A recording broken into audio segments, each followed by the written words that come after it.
good to know.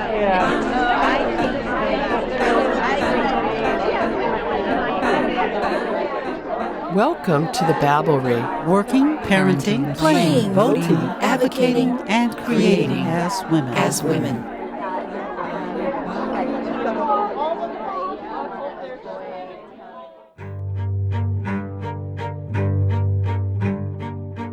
I don't know if optimism is exactly the right word, but I have a belief in the potential for a basic goodness of people and the basic humanity of people. This is your host, Suki Wessling. I have long wanted to interview feminist scholar Bettina Aptheker, whom I first met at the pool where I swam before the pandemic. But then we lost touch, and it wasn't until I got into a conversation with her daughter Jenny Kurzweil at my new pool that I confronted the real issue. I knew there would be way too much to talk about in one episode. We ended up focusing on her life in relation to the waves of feminist activism she has lived through and taken part in. There's a lot we leave out. I hope to include some of her thoughts on lesbian parenting in my forthcoming episode on being a mom, and I highly recommend you check out Bettina's more expanded exploration of her work with Angela Davis in her free Coursera course, which is linked from the episode page on Babblery.com. We had a lovely and wide-ranging discussion in person, my old kitty trying to break in with demands for attention. Come on in. Come on. I'm going to grab you when you walk by. Here you go. It was fun to be able to speak to Bettina face-to-face, and in this case, I think it was particularly important to connect with her on this level because Bettina is, according to Wikipedia at least, a radical feminist.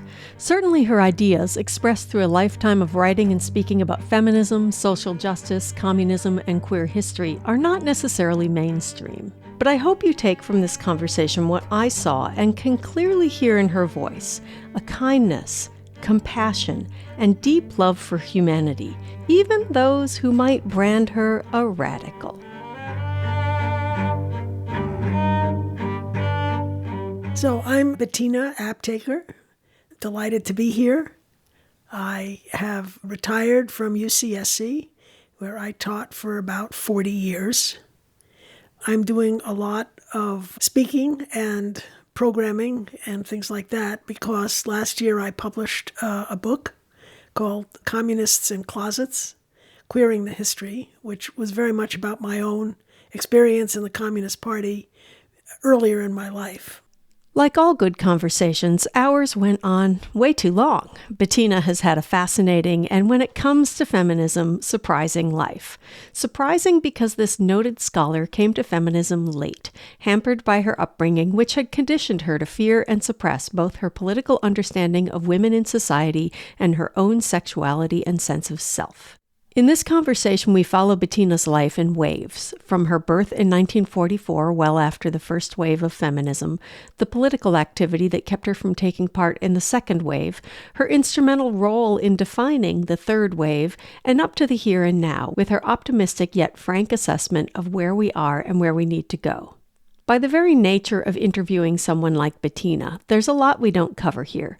Please visit Babblery.com for links to more information about her career, her books, and her important contributions to our ongoing conversation about social justice. I hope you enjoy our conversation.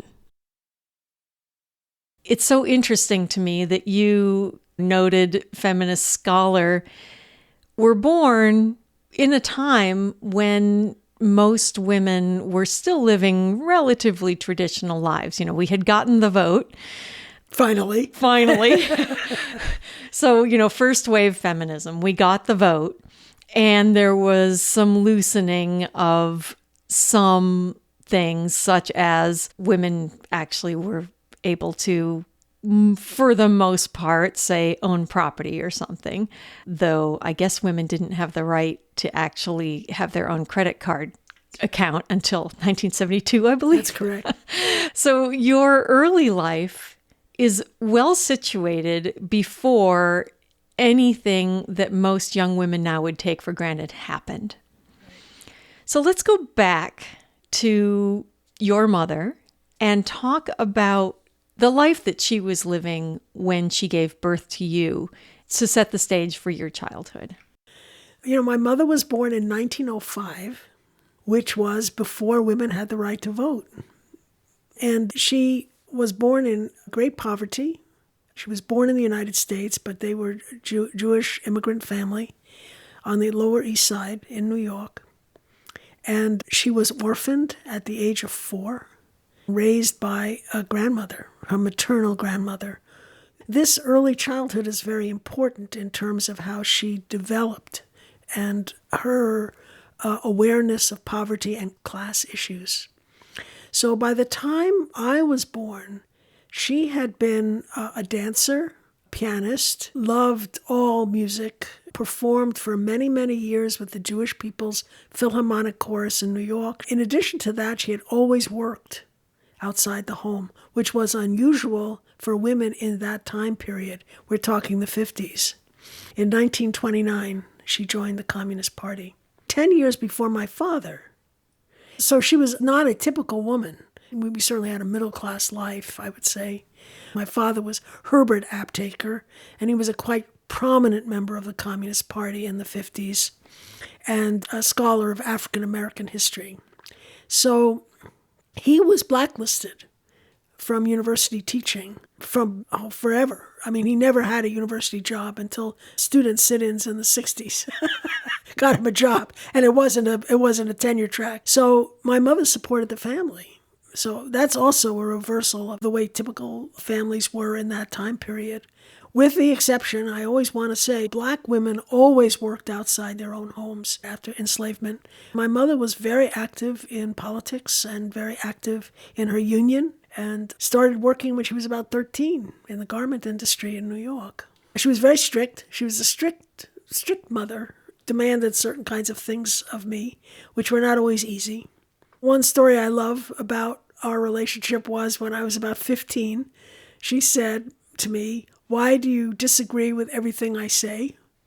And I stamped my foot and said, "I don't disagree with everything you say." Because of her and my father, both of them, and I was very much gendered male. Gender is socialized. And it never occurred to me that there was something I couldn't do because I was a girl until I encountered the discrimination. So, for example, I played baseball, and I was a very good baseball player. But when I was growing up, the little leagues were strictly boys. And no matter how well I played, it didn't matter.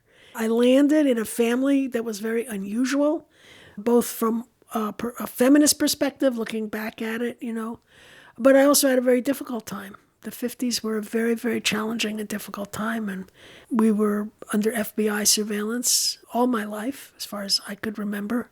My father was called before the McCarthy Committee, so like that. What sort of information did your mother give you as a girl growing up about being a woman in the world? Yes, well, that was a source of great conflict between us because I was such a tomboy.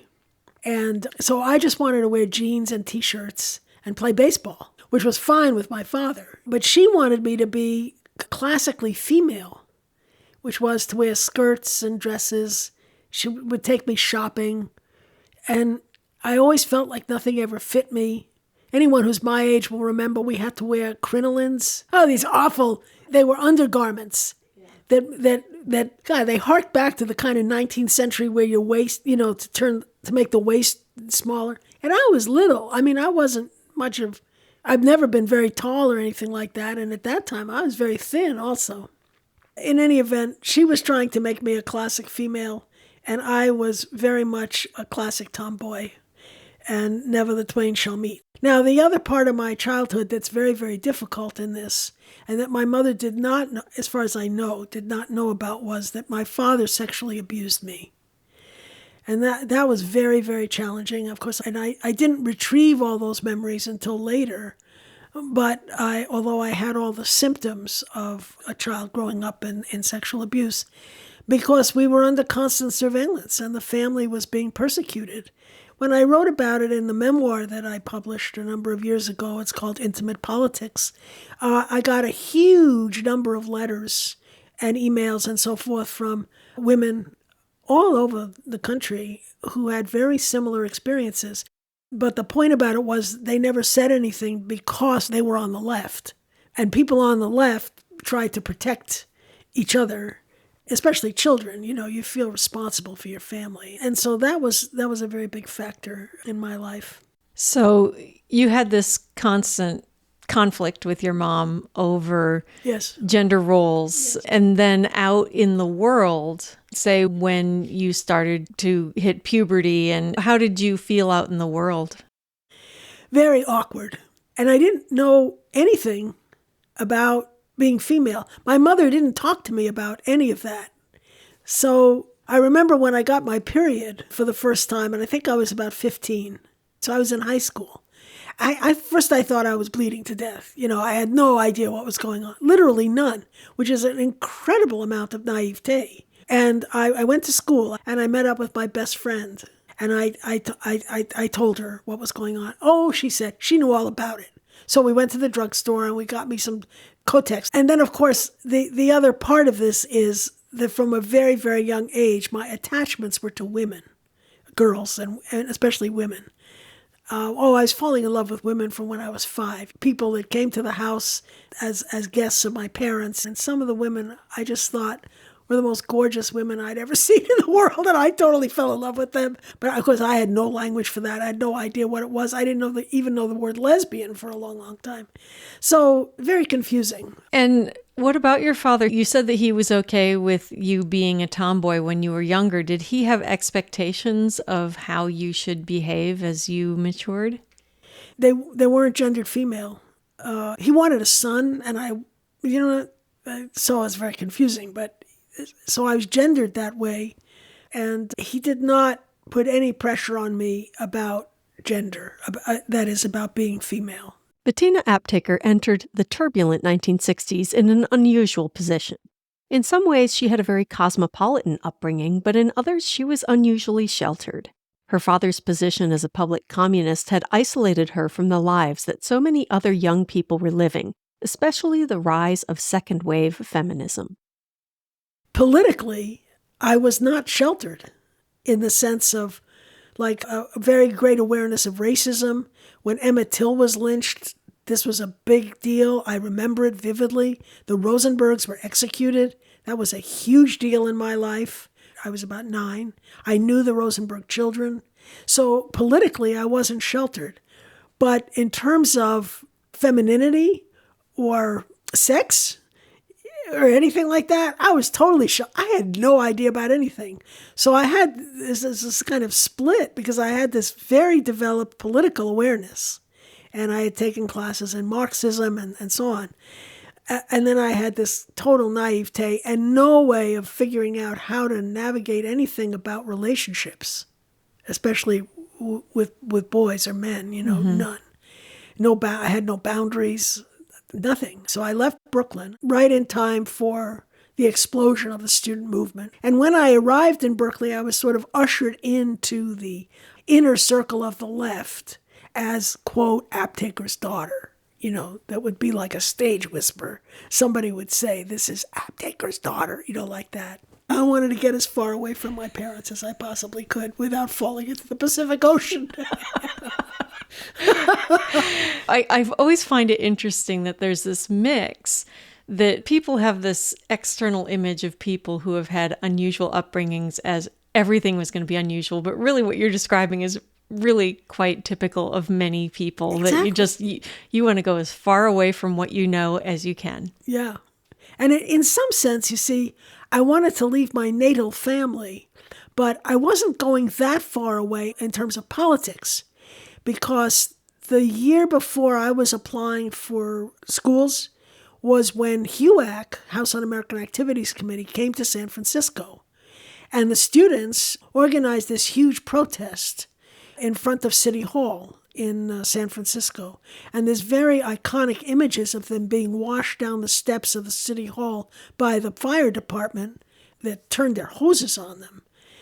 William Mandel, who was a scholar of Russian history, who had been blacklisted for years, but anyway, they called him before HUAC. And so I chose Berkeley because of its politics, because I saw that there was a movement there, and I was very happy to get in. And so in that sense, it was familiar. But on the other hand, I was then cut loose from the daily parental and especially maternal strictures. So you went for the political movement. What was it like to be a woman in that political movement? Because although there was theoretical equality of the sexes in communism, it wasn't necessarily that in practice. It certainly wasn't. And you are exactly right. And I didn't have a feminist bone in my body. I don't think I knew the word feminism. I mean, I had no idea, you see. But it didn't occur to me that I couldn't do something because I was female. And that I owe to my father and my mother, both of them together. So I just participated in meetings and talked when I wanted to. But of course, after a while, you notice that a lot of the other women or girls weren't speaking so much. And so when the free speech movement happened, I'll just say, because that's 1964, and that's 2 years after I arrived, and I was just 20. My first public speech was from the top of the police car. We had seized the police car to prevent the police from arresting one of our fellow students, Jack Weinberg, who had been a civil rights activist. And we had surrounded the car, to everybody's astonishment, including ours, and the police couldn't move it. And so we were using the top of the police car as a podium from which to speak. And we took our shoes off and climbed up onto the roof because we didn't want to damage the car, which is crazy because we caved the roof in by the time we were done. But our intention was not to do too much damage to the car. In any event, it was at night, I remember, and I climbed up on top of the police car. A lot of the guys, including Mario Savio, who later became very much identified as the leader of the movement, another fellow named Art Goldberg, who later became a lawyer, a civil rights lawyer in L.A., helped me up onto the car, and I gave the speech. And the only thing I remember about it is I quoted the abolitionist Frederick Douglass, and he said, "Power concedes nothing without a demand." And I remember it was at night. I couldn't see the audience because of the lights that were in my eyes, the television lights, because there was so much media coverage. Nothing like this had certainly never happened very recently. When I said that, I heard the roar of the students, and it flowed through my whole body, and it was electrifying, and it was an amazing moment, and I still feel it, And then the next day, we gave up the police car, and there was a negotiated settlement, and nobody was hurt, and Jack was arrested, but then he was released, and it was, that part of it was over. And Clark Kerr, who was the president of the university at the time, issued a statement in which he said that 49% of the demonstrators were communists or communist sympathizers. How he even got to 49%, I have no idea. And we were having a meeting. And I was the only one at that particular meeting who actually was a member of the Communist Party. And Mario Savio slapped his knee. He said, "I know what to do. We're going to have Bettina speak at the next rally." Because he wanted to throw the one real communist in their faces. That was the defiance, you see. That was very characteristic both of him and also of that movement. So the next rally, which was that Monday, I got up and started speaking. That's how it happened. It was a total fluke. If Clark Kerr hadn't said that, I probably wouldn't have, gotten such prominence. Anyway, that's what happened. And I liked it. I appreciated it. And of course I loved all the people in the movement. And we had a heck of a struggle, and we won it. A radical in some ways, Bettina remained fully a woman of first-wave feminism. She met and married her former husband, Jack Kurzweil, and they moved to San Jose for his job. She gave birth to 2 children and continued her social justice work. When we return, how her work in social justice led to Bettina's dawning understanding of sex and sexuality. I'm such a stereotype. Very shortly after I married my husband, I had my first lesbian affair. Right? Because I had cover. So it's a pathetic stereotype, but there it is.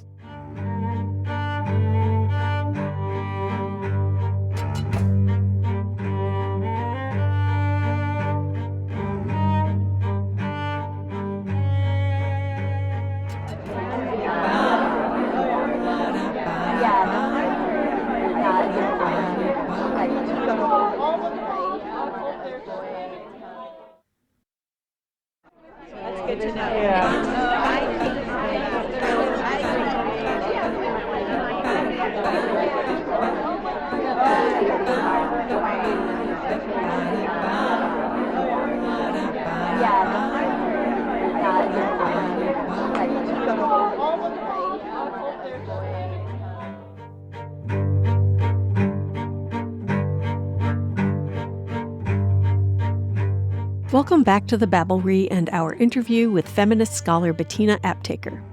We rejoin Bettina's story when she learns belatedly about feminism from an unexpected source, her childhood acquaintance, Angela Davis. Angela was, like Bettina, a communist, but she was also a feminist who was on trial for conspiracy to murder. Bettina joined her defense, and in order to do her job, she had to read and open her eyes to everything communism had swept under the rug.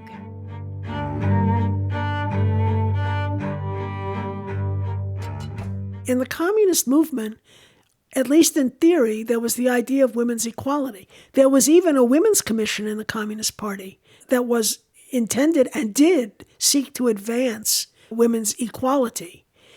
Stayed away from issues like violence against women, child sexual abuse, stayed away from reproductive rights. In other words, it saw those as being personal issues.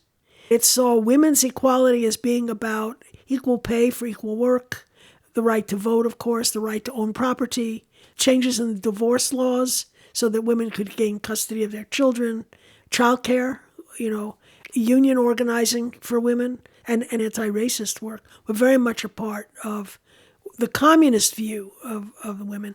And feminism within the communist movement that I knew was deemed they used to hurl this as an epithet, a petite bourgeois movement.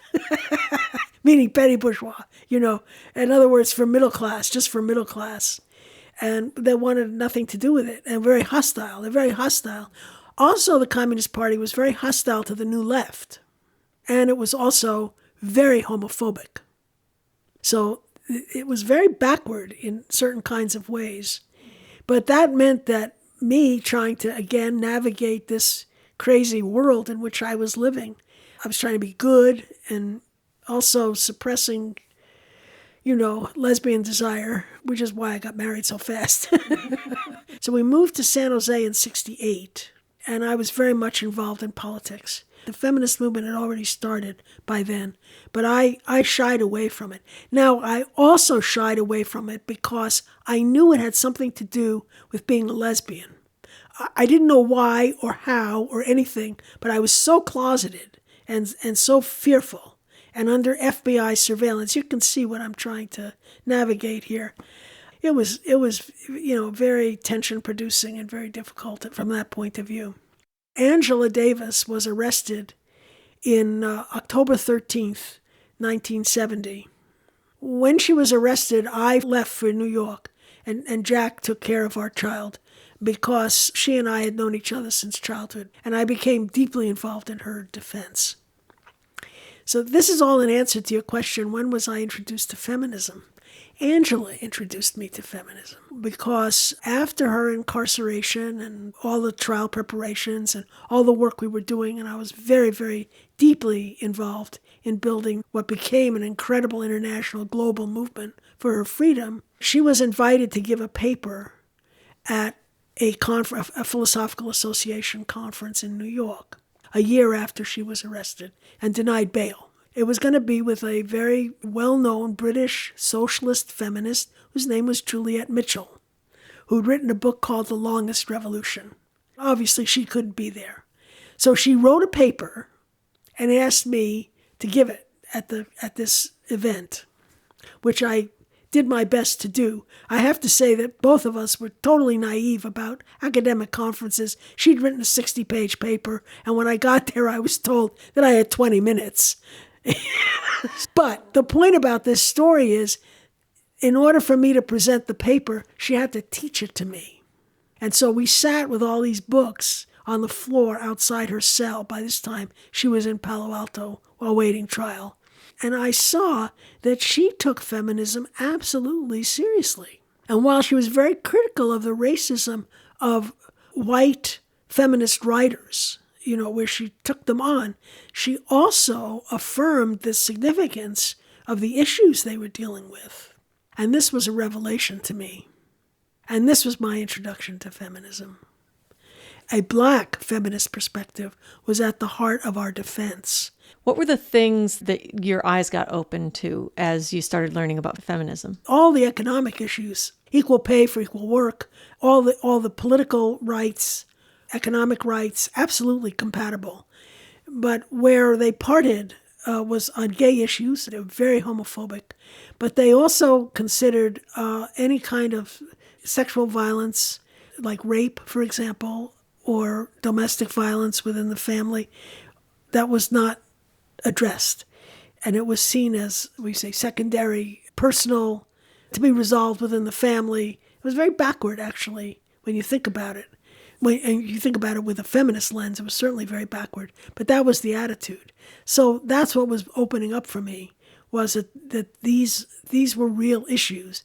I was sort of finding my way. One of the things that Angela Davis did in that paper that I was talking about was she talked about the sexual violence against Black women who were enslaved, you see, and that's political. See, she politicized sexual violence through that lens, which then could be extended, of course, in various ways. I'm a younger generation than you, but I certainly grew up in the world where if a woman was being abused by her husband, it was to be dealt with by the family. And also what you mentioned about the lack of sex ed, that's really a feminist issue, because for women to be able to take care of our bodies, we need to be educated about our bodies. Exactly. And so that book, Our Bodies, Ourselves, which originally was just a sort of mimeograph sheet in the early 70s, I think 71. The women who started that actually taught a class at one of the colleges back east on that subject. And there again, it just exactly what you said. We didn't know anything about her. My God, my first birth experience was like, I knew where it was going to come out. We were so ignorant of our own bodies. And of course, the doctor was always, at that time, the doctors were overwhelmingly male and told you what to do. And the whole protocol around childbirth was, you didn't have any control over anything. They just, you were like, at least I was, a body that upon which the doctors acted. And this was all nascent in the 70s as it was coming into being, was an understanding of reproductive rights, reproductive justice. These were all very strong feminist issues, which the Communist Party had very little to do with, say, the rights of abortion or reproductive justice, except it focused totally on sterilization, forced sterilization of women, which is not wrong, and which the feminist movement also did. But the flip side of that was, of course, a much broader, richer understanding of women's bodies and control over our own bodies, which unfortunately we are still struggling with in this country and elsewhere in the world. Bettina Aptheker is now known as a foundational scholar in third-wave feminism, but in order to get there, she had to become comfortable with her sexual orientation and break away from the founding structures of her life, communism and her marriage. The next year, I wrote a book on the trial. It's called The Morning Breaks, The Trial of Angela Davis. I spent the whole year writing that book. When I finished that book, I went back to graduate school. And I'd been out of school for about 7 years. I went into communication studies. I did my master's thesis on Black feminist activists of the late 19th, early 20th centuries. Had huge amounts of research. It was a field that was brand new at that time. And then I was invited to teach in African American studies at San Jose State. And I started teaching a class there on Black women, on Black women's history. And then the women's studies program there invited me to teach their introduction to women's studies. And I remember saying to them, I don't know anything about women's studies. I had just gotten a master's, it was 70, I think I got my master's degree in 76. And they said, well, you're going to team teach it. And there was this wonderful person named Tanya Harvey who taught it with me. And thank goodness. And that's how I got more involved in it and how I began to see. Now, what happened was there were all these lesbians running around the women's studies program at San Jose State. And they knew, I mean, I don't know, you'd think you're so hidden, but they knew. And they knew I was struggling with this. And I was also struggling in my marriage. And so they introduced me to Chris Williamson and lesbian music and their world, the lesbian feminist world. And very patient, and took care of my son, if I needed childcare. By then my daughter had been born, and they took care of her. That's Jenny. And so gradually that's what happened. And by the time I left my husband, which was really about other issues, it wasn't primarily about this sexuality. I had resolved that I was either going to be celibate or I was going to be with women, and I wasn't sure. And then I decided to get a PhD, and I came to Santa Cruz because I knew there was something of a lesbian community in Santa Cruz. And that's how I gradually came out to myself. Never mind anybody else, but it was gradually coming out to myself. Bettina Aptheker likes to say that she was late to the party when it came to many of the momentous aspects of her biography. Her coming to terms with her sexuality was no exception. She and her wife of many years, Kate Miller, didn't fall in love at all until they fell in love suddenly, across a crowded room.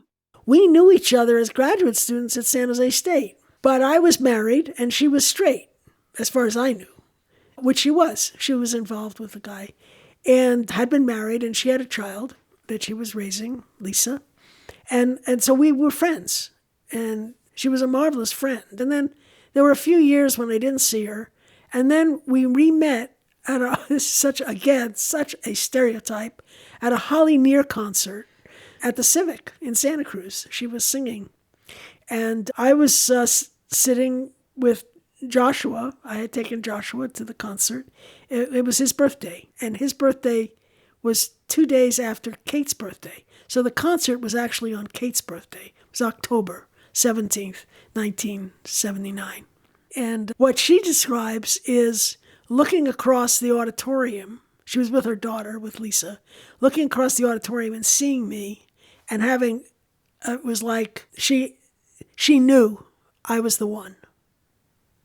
And she came tearing across the auditorium before the concert began and asked me if I remembered her. And I did, but the way I remembered her was I had been teaching a class and she had been one of my students. At first, what I remembered was the paper she wrote. And then I remembered her name, which is really funny. And I had been sitting next to her best friend, with whom I went to public school, who at the time was known as Barbara Greenberg. And so I was talking to her, and that's how Kate saw me. That's how that happened. I guess you'd say we re-met in a different context, and we fell in love very shortly thereafter. This is just such a wonderful love story because she, a woman who wasn't a lesbian, looked across the room and saw you and knew you were the one, and you remembered her brain more than herself. So you were in love with her brain. Yeah, I remembered her paper. Her paper was so... Yeah, then of course I remembered her, and I remembered her kindness. She had been incredibly kind to me and so supportive and loving before we were ever together, just as a friend. Yeah. You have a very popular Coursera course online that's free to access. And one of the things you talked about was the origins of feminism being women sharing stories. As you've been talking, I've been thinking that your story is part of the foundation of how you came to feminism and became a feminist scholar. Can you talk about your years as a professor and what you saw developing? Because you started when second wave feminism was solidly finished, and you went through what I guess people call third wave feminism and then retired right around when we have this new thing that I don't know if anybody has settled on a name.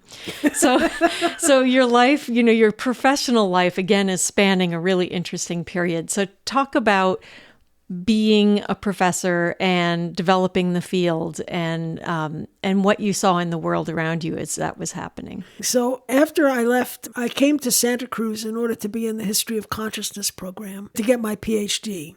You know how they ask for a statement of purpose of why you want to be in History of Consciousness? I said with considerable youthful arrogance that I was going to integrate or synthesize Marxism and feminism. Which better brains than mine had attempted to do and never succeeded, nor did I. Primarily because there's only part of it that can be synthesized, but that's another story. But they took me, and that's how I came into the History of Consciousness program, which was perfect for me because it was interdisciplinary and it allowed me to pursue historical work, but it also encouraged very, very much feminist outlooks and feminist ideas.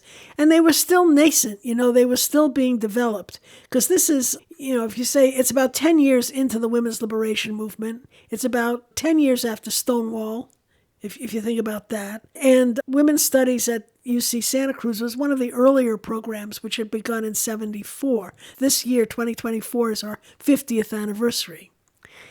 And we were still developing courses and developing ideas and still thinking about what we were doing and how to do it. And so I was really in on the ground floor there. And we had a dean in the humanities then, the first woman dean, whose name was Helene Moglin, who was a very important figure on the campus and also in literature. She was a literary professor.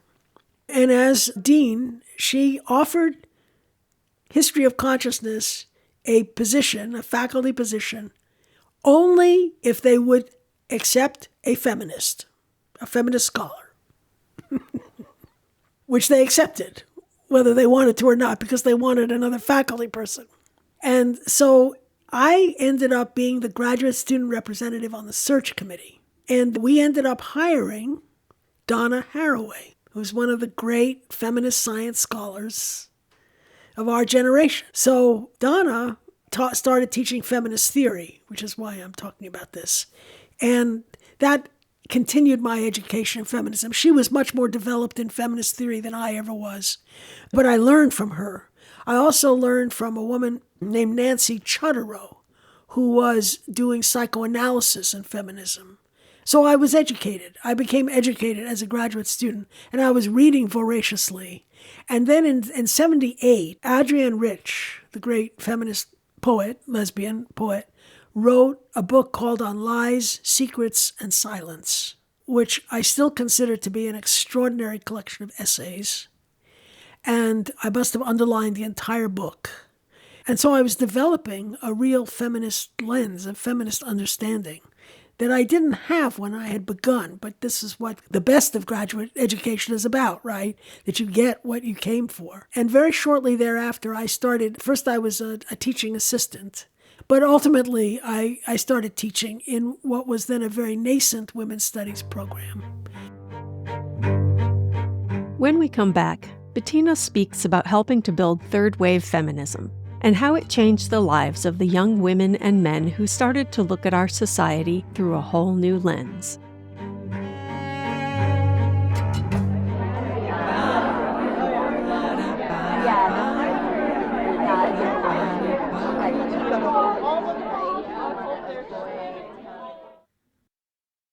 That's good to know.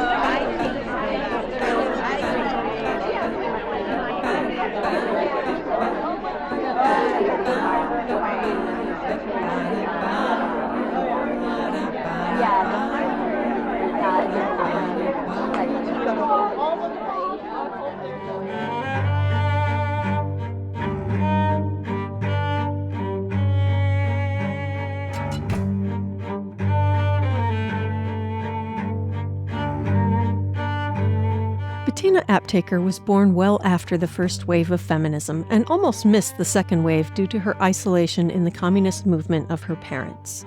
But once she left the party and her marriage, she was ready to jump full steam into creating the third wave, in which women and men realized that an us-against-them mentality further reinforced the divisions each part of the social justice movement was fighting against. Bettina and the other architects of the feminism that has brought us to the present envisioned a fully integrated social justice approach that many still strive for today. I took over the teaching of the introductory course, which I think was called Introduction to Women's Studies, and I renamed it Introduction to Feminism, to politicize it. And I think the first time I taught the class, there were 35 people in it, and then the next year there were 100, and then the next year there were 200. I was storytelling, using my own life, but also stories from scores of women's lives. It was always multicultural. It was always anti-racist. I always had an awareness of Black women. I learned much more about Chicana Latino women teaching that class, Asian American women, Native American women. I didn't have that at the beginning, but I was learning and integrating. And so that's how we started building what became feminine. We changed our name in 2004 to Feminist Studies. And it's interesting that you used this word when you said you renamed the course, you politicized it. Yes. And it's so interesting to hear that from your perspective and see that you said that with this positive emphasis. It was on your face and in the way you said it. Whereas these days, there's all this speaking against politicization of academics. Is it possible to study women's history and feminism without politicizing it? No, nor is it possible to study anything without politicizing it. It's just a fiction. You can't teach history. How are you going to teach history without understanding the politics of what history is itself political? How we see this with Ron DeSantis now in Florida banning all these books and nothing woke. He doesn't want anything woke. So how can you not be woke and talk about the Civil War, right? And Nikki Haley, when she was first asked about the Civil War, says nothing about slavery. What do you think it was about? And so my point is, it is political, mm-hmm. and so by saying Introduction to Women's Studies, it sounded so academic. By changing the name, I was identifying it with a movement, which was accurate in the sense that women's studies came out of the women's liberation movement, just like Black studies or ethnic studies came out of the Black liberation movement, the civil rights movement. During your time as a professor, we saw a lot of progress. Not nearly as much as one would have hoped, or even when you think about it in some ways, it just seems like some things are just stalled. Despite all of the legislation, for example, against discriminating against women, women are still actively discriminated against in a variety of ways in the labor market, especially the one that's really measurable is women's pay. It's inched toward men's. Right. Inched is the operative word there. Yes. Century by century, we inch forward. How did you feel during that time about the progress? What are you most proud of that happened during that time? And what were you frustrated by? Well, my focus almost entirely was on the students. And I feel most, I would say, prideful or appreciate how much we were able to do to help students. And they were mostly women, but we had a lot of guys in our class also. Our first hire after me was Akasha Hull, who was a Black literary scholar. And then later on, we hired Wendy Brown, who's now at Berkeley, but became and is a very prominent feminist political theorist. And so we made considerable progress. I think we educated thousands of people, mm-hmm. men and women, who came through the department, either as majors or they came through our classes. And I think it made a difference for many of them in their lives, in their understanding of things. Feminist scholar Bettina Aptheker has seen great societal change in the span of her life so far. Raised with traditional feminine expectations, but also with a deep focus on social justice, Bettina helped usher our society into its current state with all its progress and regress, forward movement and backlash. As a professor, she is both passionate about her cause, but also willing to critique it. I would say that all social justice movements, and that's what I would consider these to be, all parts of social justice movements with various dimensions and so forth, we don't change the balance of power. We win temporary victories because we change public opinion or by the sheer force of numbers. So you take Black Lives Matter, in which tens of thousands of people were involved after George Floyd was murdered. It wasn't only people of color. There were white people involved in that because we watched the murder. So that movement was a tremendous political force for a period of time. So that's what I mean by sheer numbers, by the sheer power of the movement. And so it pushes things, but it doesn't change the balance of power. The white men are still in charge. They still have the power. They still have the money, and they still are making the laws. Now, I'm not condemning all white men. I don't mean to do that. I just mean that's where the power is vested. That's what patriarchy is in this country. And so it doesn't surprise me at all that we have backlash. So we have tremendous racial backlash happening right now, tremendous racism that a few years ago a politician would never have said is just appalling racism. Just to me, from where I'm coming from, it's just appalling racism.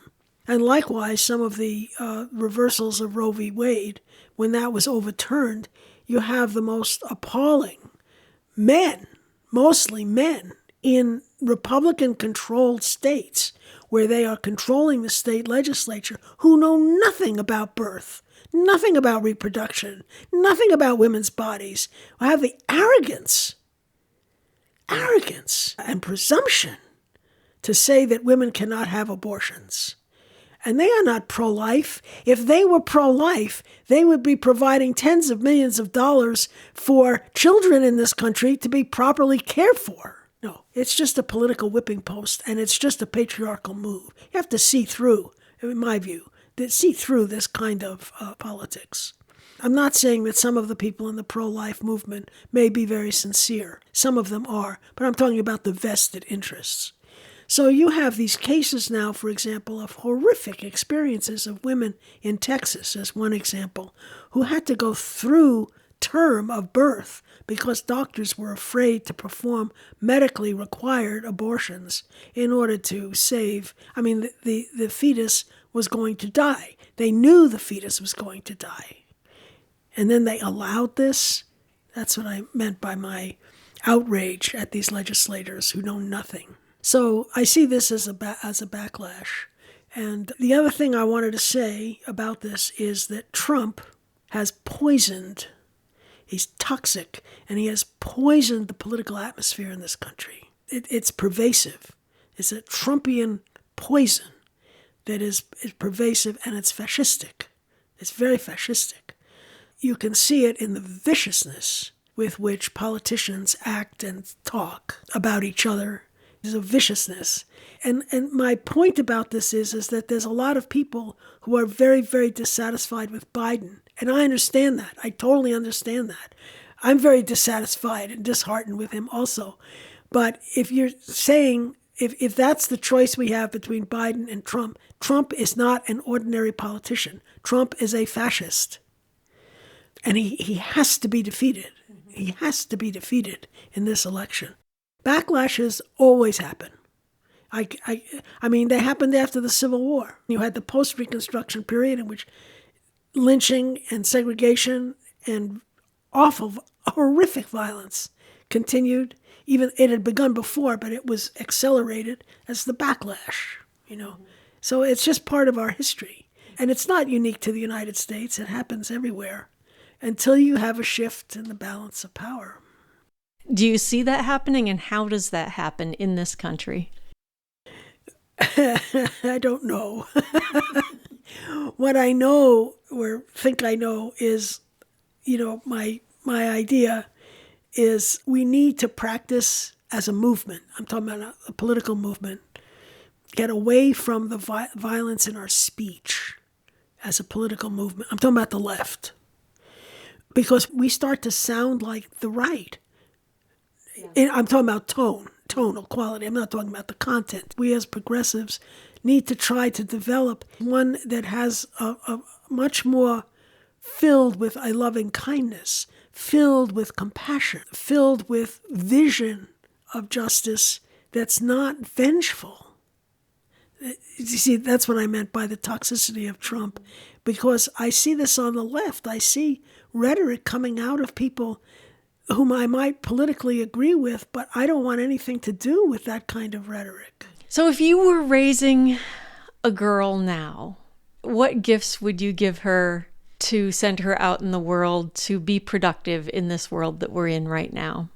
The first word that came into my mind was confidence. Confidence in herself, in her abilities, where her strengths are. I would try to imbue her with a sense of preciousness of life, all life, and preciousness of her own life, of her own body, of her own being. To encourage as much as possible. And also and I didn't know how to do this when I was raising my children, but I've watched Kate do it, to try to teach how to process emotion so that she can figure out what she's feeling, why she's feeling it, and what she needs to do about it, whether it's positive or negative. So tools. And I would try to impart to her the importance of listening to her mind carefully, her thinking carefully. Be careful of images that she allows into her mind, especially violence, so that she's not saturated or even because it's so pervasive in the culture. So it's not so much to be sheltered as to be aware, but not necessarily put it into your mind stream.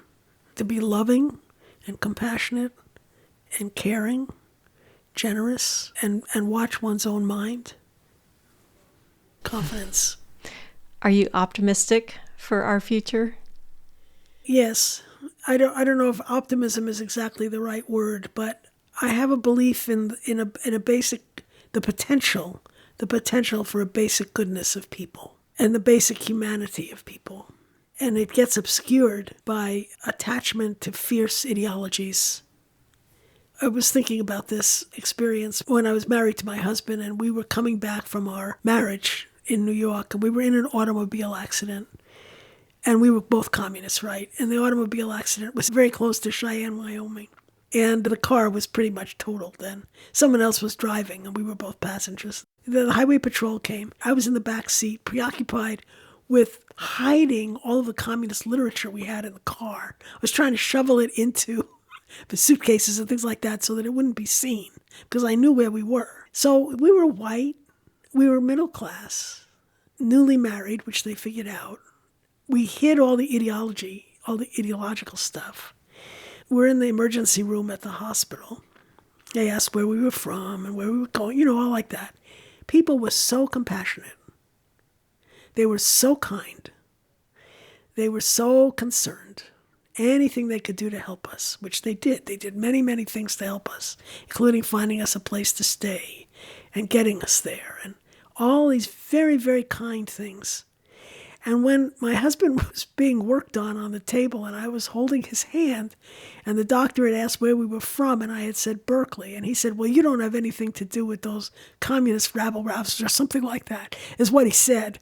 And Jack practically broke my hand. He was so terrified about what I was going to say, and all I said was, oh, no, sir.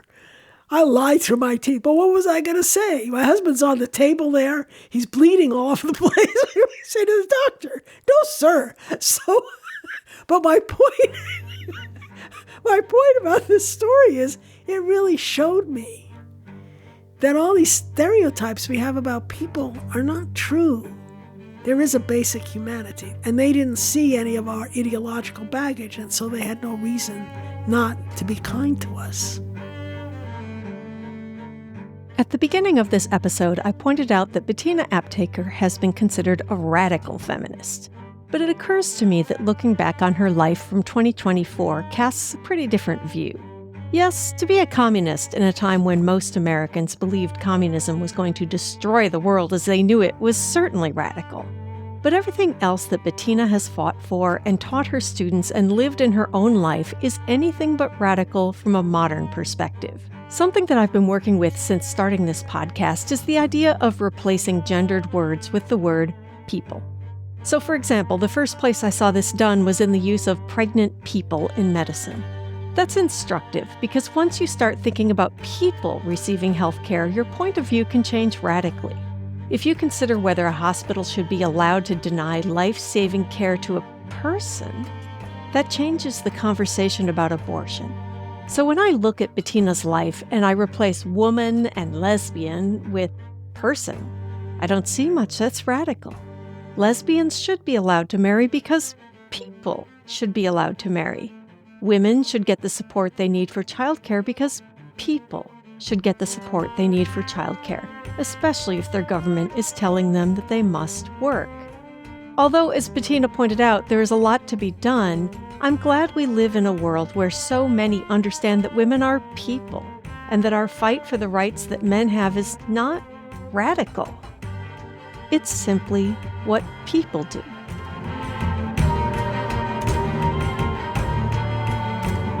Thanks to Bettina Aptheker for her work, her openness, and her loving view of humanity. The song Flowering Vines is by Unwoman, whose wonderful music you can find at unwoman.com.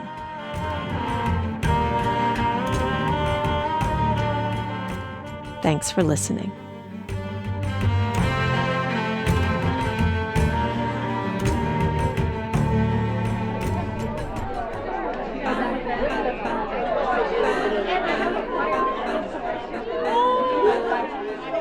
You've been listening to The Babblery. Subscribe to The Babblery on your favorite podcast platform or visit BABBLERY.com to access more episodes. The Babblery is produced with support from KSQD Radio in Santa Cruz, California.